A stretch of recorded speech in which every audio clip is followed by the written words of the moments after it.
Hey Mocs Nation, this is Tian Ho of Florida Southern College Athletics, and I'm here with the women's tennis head coach, Trish Riddell. Coach Riddell, thank you so much for joining us today for this preseason preview. And first of all, I want to talk about, since 2006, you've led this women's tennis program for Florida Southern College. How does it feel to be entering that 20th season?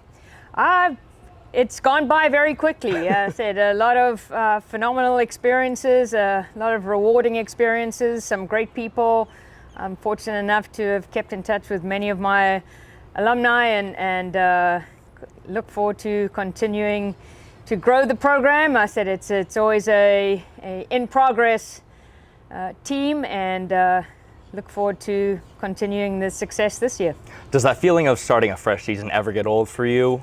No, it's exciting, and I said this year probably more exciting than most. We have a phenomenal group of young women that are extremely motivated and have worked very hard over the fall and over the winter break, and looking forward to seeing their success and having them reap the rewards of their hard work. Well, first, before we talk about the team, we got to talk about assistant coach Paul Walker. What does Coach Walker do entering his 8th year with the staff, especially for this team, preparing it for success in the 2025 season? I believe it's actually his 10th year that he's been working with us, and he just continues to add more and more value to our program in so many ways. I think one thing that one reason we work so well together is that both of us are very engaged in developing not only our players as tennis players, but also as people. And I think that he continues to promote that. His knowledge of tennis, he is one of the high performance coaches for United States Tennis Association. He has experience internationally. He's been to the Olympics, so he's coached at the highest level. But more importantly, he has such great relationships with all of the players, and really embodies what we want in a program, in that we want to have a family feeling, and I think he suits that role, and the success of many of the players, I think a lot of them would attribute to his patience, his understanding, and essentially his knowledge of the game, and just a phenomenal coach.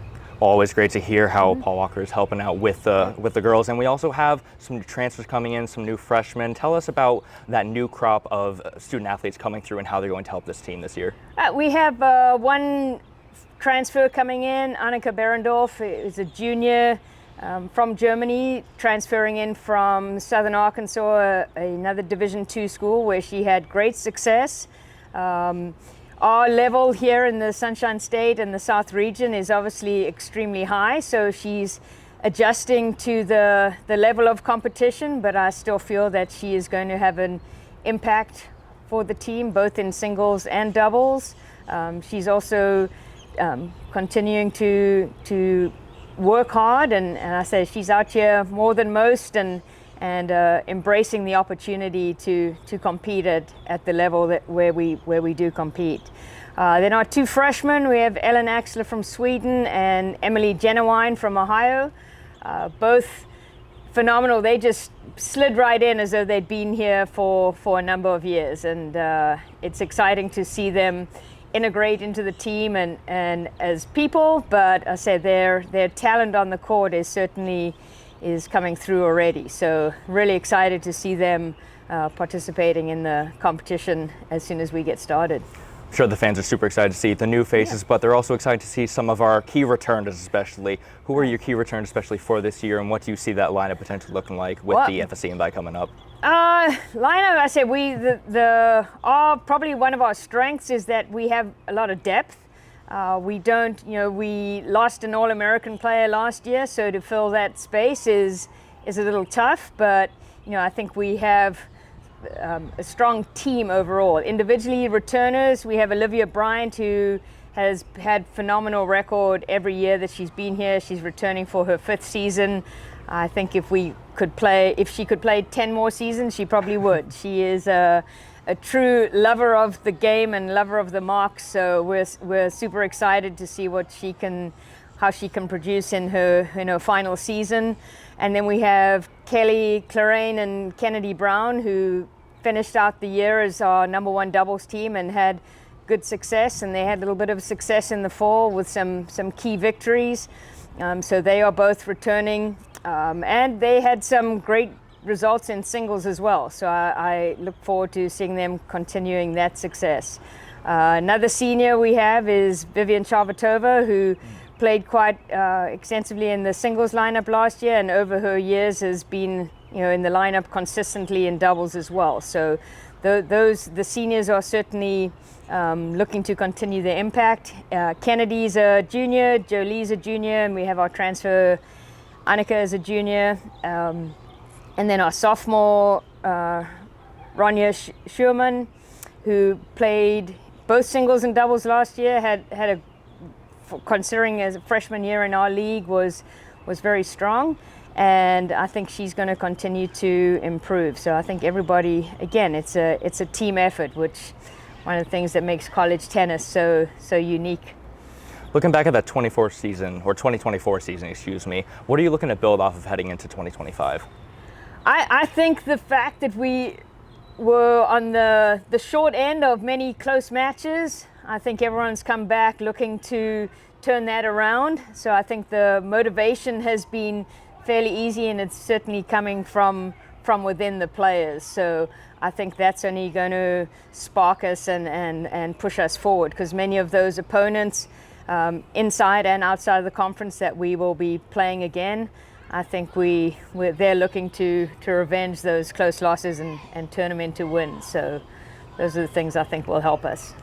Well, what are some broad goals for the team in 2025, especially talking about transitioning from 2024 to this current season? And that starts with the FSC invite coming up on February 1st and 2nd.